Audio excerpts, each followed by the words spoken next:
High বন্ধুরা, তোমরা সবাই কেমন আছো? আজকে আমি প্রথম চ্যালেঞ্জ খুলে আমি ফার্স্ট টাইম ভিডিওটা বানাচ্ছি। আমি আজকে বানাবো শোল মাছের আমড়া দিয়ে টক, আর তার সাথে থাকছে সরিষা। তো আমি এখানে নিয়ে নিয়েছি 6-7টা শোল মাছ। এই যে আপনারা দেখতে পাচ্ছেন, এই যে শোল মাছগুলো এরকম করে আমি কেটে নিয়েছি। তারপর এখানে থাকছে আমড়াটাকেও আমি সিদ্ধ করে নিয়েছি ভালো করে, দেখতে পাচ্ছেন। এই যে আমড়াগুলো আমি সিদ্ধ করে নিয়েছি। তারপর আমি নিয়েছি এখানে সামান্য সরিষাতে আমি শুকনো লঙ্কা দিয়ে এটা আর 4-5টা রসুনের কোয়া দিয়ে এটা বেটে রেখেছি। তারপরে থাকছে আমাদের তেল নিয়েছি পর্যাপ্ত পরিমাণ, আর অল্প একটু চিনি, আর মশলা লাগবে, আর এই পেঁয়াজ। এবারে আমাদের মশলাটা লাগবে। এবারে মাছগুলোকে ম্যারিনেশন করার জন্য আমি এখানে অল্প পরিমাণে নেব নুন, এই যে আপনাদের পরিমাণ মতো একটু সামান্য শুকনো লঙ্কার গুঁড়ো, আর নেব হলুদ গুঁড়ো। এবারে এটাকে আমাদেরকে ভালো করে ম্যারিনেশন করে রেখে দিতে হবে।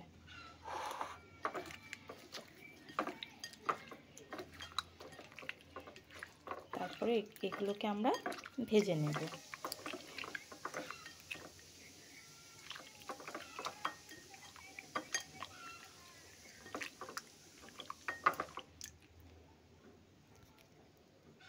এবারে আমরা ভেজে নেব।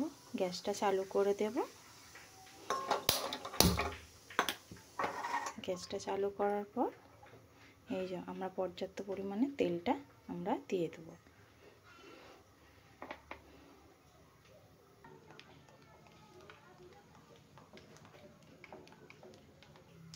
এবারে তেল গরম হয়েছে নাকি আমরা দেখে নেব। তারপরে আমরা মাছগুলো একে একে ছেড়ে দেব। আপনাদেরকে যদি ভিডিওটা ভালো লেগে থাকে সাবস্ক্রাইব করে দেবেন চ্যানেলটাকে, আর অবশ্যই লাইক দিয়ে দেবেন।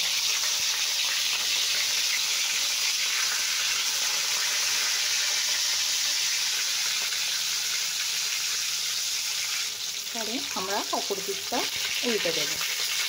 এই যে আমরা অপর দিকটা উল্টে দিচ্ছি। একটু লাল করে ভাজতে হবে,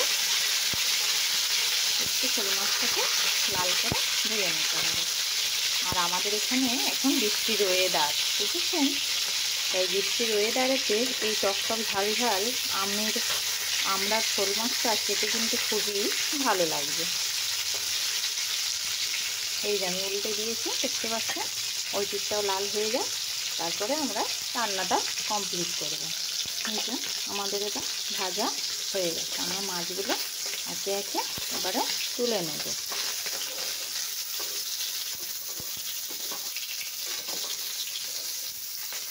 আমরা তুলে নেব মাছগুলো।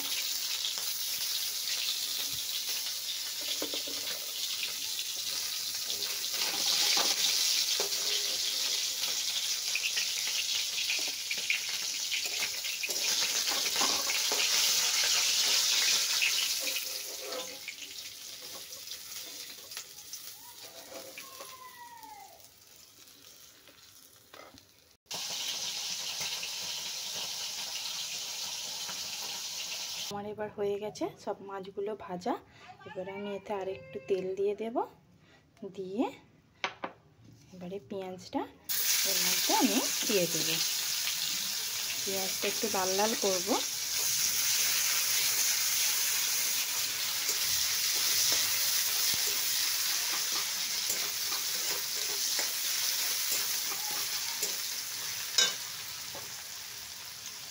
আমি এরকম লাল লাল করব। তারপরে এবারে আমি দিয়ে দেবো এর মধ্যে একটু নুন সামান্য,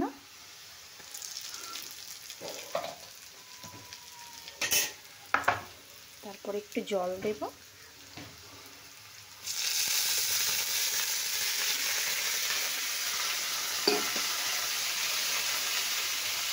অল্প পরিমাণ হলুদ গুঁড়ো দেব, অল্প পরিমাণ লঙ্কার গুঁড়ো।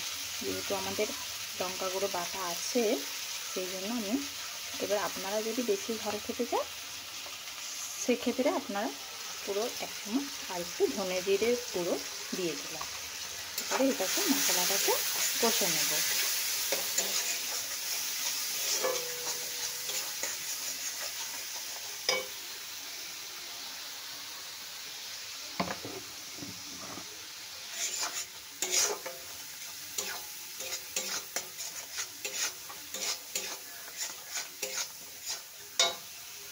যখনই দেখবেন এই যে এরকম তেল ছেড়ে দিয়েছে, তখনই এই যে সর্ষে আর রসুনের বাটাটা নিয়ে দিয়ে দেব।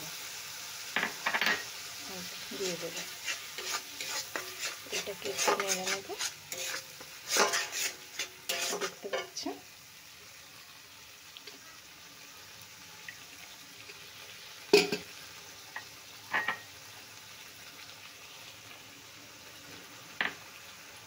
মশলা ধোয়া জলটা আমি আস্তে দিয়ে দিলাম।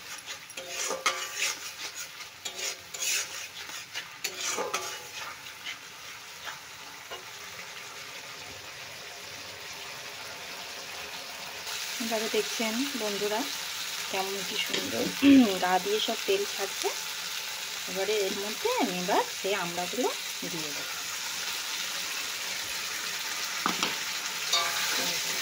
আমড়াটা দিয়ে দেওয়ার পর আমরা যে এটা ছিল আমড়াটাকে কিন্তু আপনারা প্রথমে জল দিয়ে সেদ্ধ করে নেবেন, তাহলে অসুবিধা হবে না। শুধু এইরকমভাবে নেড়ে নিলে হয়ে যাবে। দেখুন কত সুন্দর লাগছে কালারটা। এই পরিমাণে আমি এবার সামান্য জল দিই, একটু সামান্য চিনি দিই। এটাকে মশলাটাকে এবার একটু কষিয়ে নিতে হবে।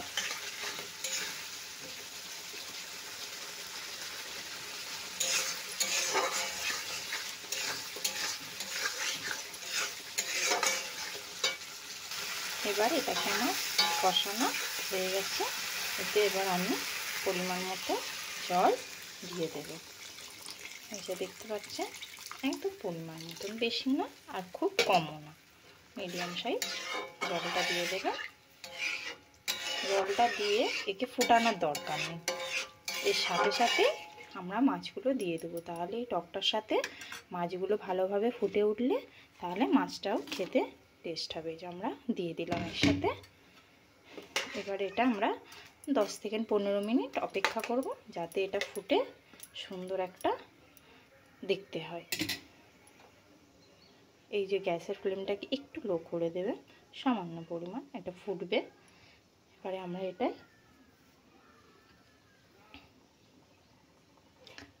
চাপা দিয়ে দেব। যে বন্ধুরা দেখুন বেশি ঝোল রাখবো না, এই রকমই গায়ে গায়ে থাকবে, এই রকমই আমরা নামিয়ে নেব। আমাদের এবার এটা হয়ে গেছে। এই যে দেখুন বন্ধুরা আমরা ঢেলে নিয়েছি, কত সুন্দর দেখতে লাগছে আর খেতেও কিন্তু অসাধারণ হবে। আপনারা একবার বাড়িতে বানিয়ে দেখবেন, কেমন লাগলো আমাকে কমেন্ট বক্সে কমেন্ট করে একটু জানাবেন। আল্লাহ হাফিজ।